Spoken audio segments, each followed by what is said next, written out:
This life, you have to find nothing worth in the life that you inherited from Adam. Am I clear? Huh? The life that you inherited from this world, from the five senses, from the soul, we have to come to an understanding that is not worth. You don't lose anything unless you find it is worthless. You will not hold on to something unless you find that is valuable. You have something to lose, at the same time you have something to gain. You don't exchange things if you don't see the other thing is valuable. നമ്മുടെ കയ്യിലിരിക്കുന്ന ഒരു കാര്യം നമ്മൾ ഒരിക്കലും അത് വിടത്തില്ല. അതിനേക്കാൾ മഹത്തമായ ഒരു കാര്യം നമുക്ക് ലഭിച്ചില്ല എങ്കിൽ നമ്മുടെ കയ്യിലിരിക്കുന്ന നമ്മൾ വിടത്തില്ല.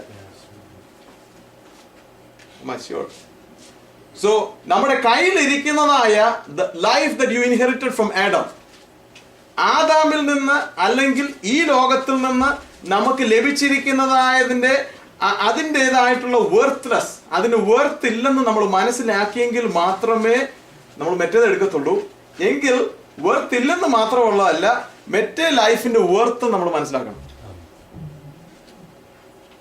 The more you know about the life of Christ that is in you, what happens is that you started living that what you have in you.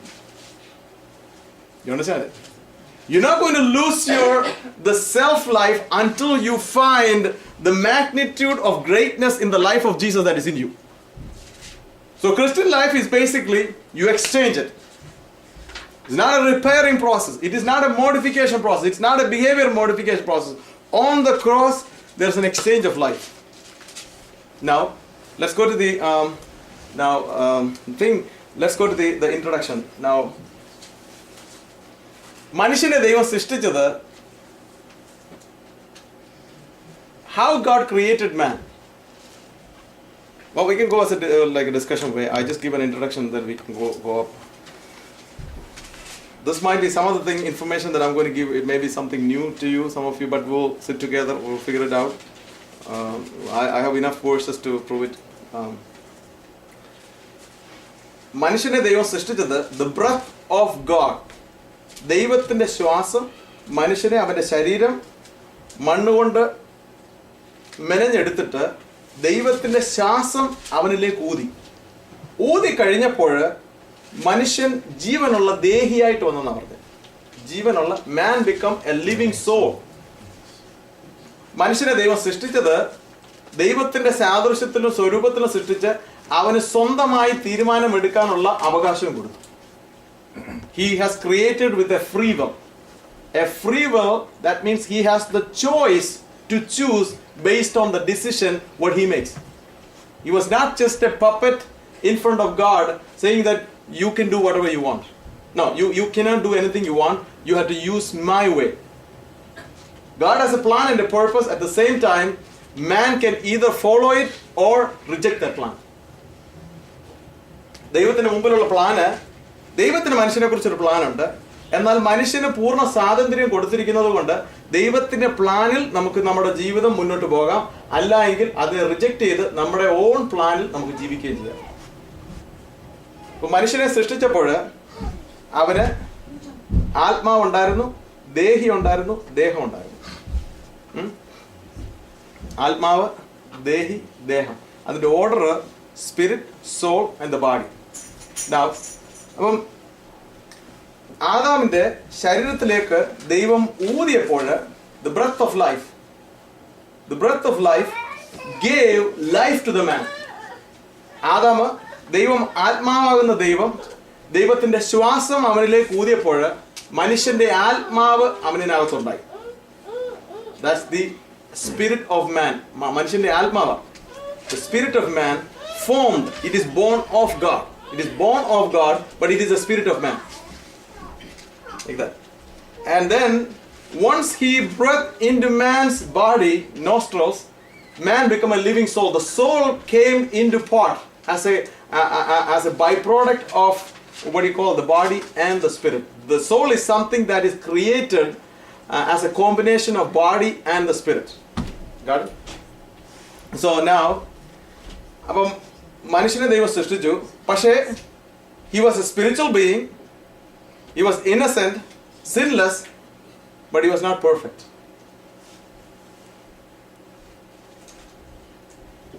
I want to say it again.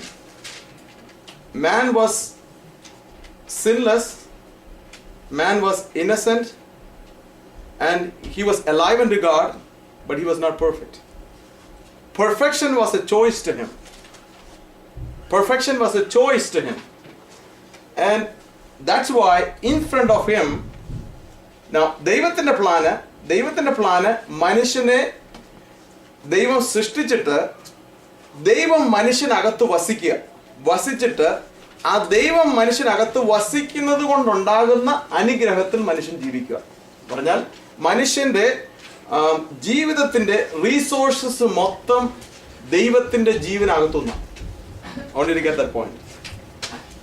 The whole resources for man's life is from the life of God. Get it clear? So, the way God created man is to have man's resources for his life is from the life of God.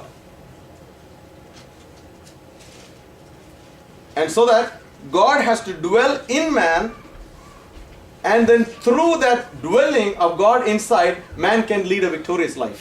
So how would you explain the verse, God has created them in the image and the likeness of God?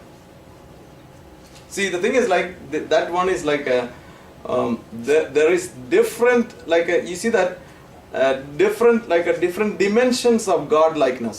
Even now you see that after they eat the tree of the knowledge of good and evil, God says that now man become like us.